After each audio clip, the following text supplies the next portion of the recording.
प्रेक्षक हो नमस्कार. लोकसंवाद पाहणाऱ्या सर्व प्रेक्षकांचं मी अमोल शेळके मनपूर्वक स्वागत करतो. मित्र हो, आज आपण नांदेडमध्ये एका बँकेमध्ये आलोत. ज्यांनी शून्यातून विश्व निर्माण केले. स्वकर्तृत्वानं एका युवकानं नांदेडमध्ये कोऑपरेटिव्ह क्षेत्रात सुद्धा आपण करिअर करू शकतो, सक्सेसफुल होऊ शकतो, अनेकांना रोजगार देऊ शकतो, अनेकांच्या बँकिंगच्या माध्यमातून गरजा भागवू शकतो. स्वतःच्या मेहनतीनं मल्टीस्टेट बँक कोऑपरेटिव्ह सोसायटी त्यांनी उभी केली पैनगंगा. काही दिवस बँकिंग क्षेत्रात जॉब केला आणि त्यानंतर एवढं मोठं विश्व वलय निर्माण केलंय. ज्या बँक मल्टीस्टेट सोसायटीला Painganga urban multi-state cooperative credit सोसायटीला कर्नाटक राज्याची मल्टीस्टेटची परवानगी सुद्धा मिळाली आहे.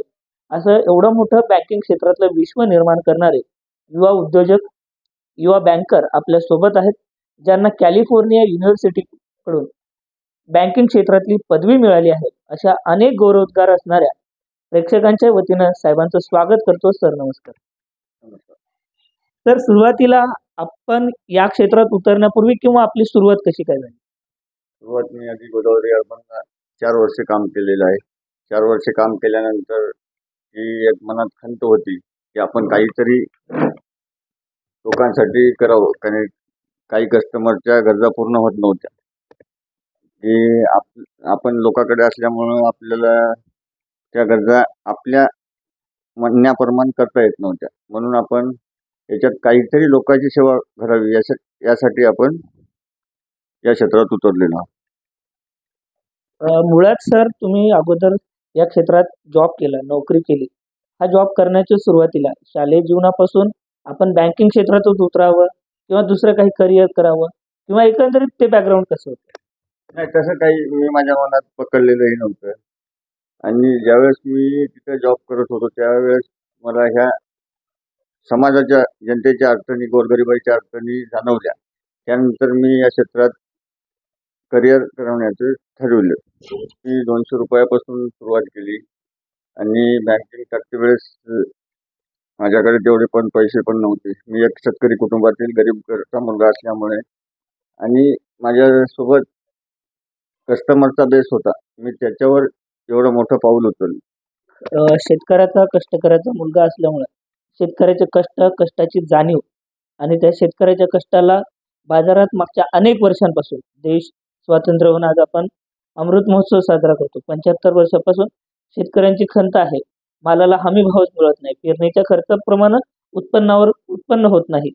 या सगळ्या अनंत अडचणीमुळे आज शेतकरी बेहाल होत चाललाय. त्यामुळे शेतकऱ्यांची मुलं वेगवेगळ्या व्यवसायात उतरतात आणि एक मुलगा एवढं मोठं पाऊल उचलतो. तर हे पाऊल उचलताना शेतकऱ्यांना किंवा नवतरुणांना काय आवाहन करतो? नवतरुणांनी माझ्या मते बिझनेसकडे वळावे. शेतीमध्ये सध्या पिकाला भाव नसल्यामुळे काही उरत नाही. जे आपण त्याच्या लागवडीचे पण पैसे सुद्धा उरत नाही. तरी नवतरुणांनी जेवढं होईल तेवढं बिझनेसमध्ये उतरावं, ही माझी मनापासून कळकळीची विनंती आहे. तर तुम्ही एक बँकर आहात, तुम्ही व्यवसायाकडे वळा असं मार्गदर्शन केले. पण एक शेतकरी ची मुलं असो की तरुणांमध्ये एक आपल्या सामान्य कुटुंबांमध्ये एक बोलल्या जातं, व्यवसायातल्या रिस्क घेण्यापेक्षा, चढ उतारापेक्षा बापू 4 पैशाचीच काय राहणार, सरकार राहो की खाजगी नोकरी बरी, महिन्याला पगार येते आणि नोकरीमधलं समाधान बरं. मग व्यवसायाकडं येण्याच्या बाबतीत लोकांमध्ये नैराश्य, नकारात्मकता राहते. अशा तरुणांना, कुटुंबांना काय सांगता? नाही, व्यवसायामध्ये आल्यानंतर आपण स्वतः मालक राहतो. नोकरीमध्ये आपण 10-15 हजार रुपये पगार राहील आणि प्रायव्हेट सेक्टर असल्यामुळे जास्त पगार पण मिळत नाही. जोपर्यंत लग्न नाही तोपर्यंत पद्धतशीर चालते. त्यानंतर 15,000 दोघा नवरा बायकोचं होतही नाही. नांदेडसारख्या सिटीत राहणं म्हणजे कमीत कमी घरभाडं हे ते 30,000 ते 40,000 रुपये मंथली खर्च जातो.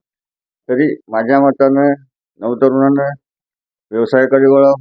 काही सपोर्ट लागला तर आपली पैनगंगा अर्बन त्यांना कर्ज स्वरूपात लोन पण देते आणि पाठबळ पण मिळते. असे आपण 300 ते 400 उद्योजक मी स्वतः तयार केले, जे विनाकारण हिंडत होते. शिक्षण झालं पण त्यांच्याजवळ पैशाअभावी ते इकडे तिकडे हिंडत होते आणि नोकरी पण गव्हर्नमेंटच्या सध्या नोकरी पण नाही.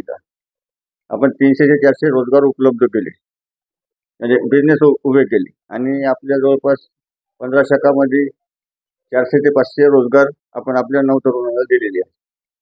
सर, तुम्ही आत्ताच सांगितलं की उद्योग उभे केले. उद्योग करताना उद्योजक तयार केले आणि आपल्या ज्या ज्या शाखा आहेत तिथे अनेक बँकिंग क्षेत्रात बी.कॉम, एम.कॉम शिक्षण झालेले तरुणांना आपण अकाउंटंट असेल, कॅशियर असेल, मॅनेजर असेल अशा नोकऱ्या देऊन आपण त्यांना रोजगार दिलेला आहे.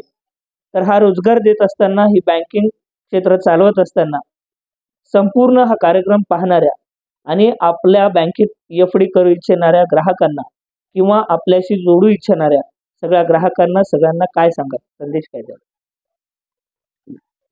ग्राहकांनी आपल्याकडे बिनधास्त यावे, कारण आपल्या एकाही रुपयाला धक्का लागणार नाही. घामाची कमाई ही पैनगंगा अर्पण जीवापाड जपते. आणि तुम्ही पैसे ठेवताना काहीही हे नाही. मी एक शेतकऱ्याचा मुलगा आहे, मी लोकलचा आहे, त्याच्यामुळे कस्टमरना घाबरण्याची काहीही गरज नाही. सर, अत्यंत मौलिक आणि महत्त्वाचं आपण मार्गदर्शन केलं. आपण लोकआस्थाची वेळ दिलात, संवाद साधलात. त्याबद्दल लोकआस्था टीमच्या वतीनं आपलं मनःपूर्वक धन्यवाद व्यक्त करतो. थांबतो. नमस्कार.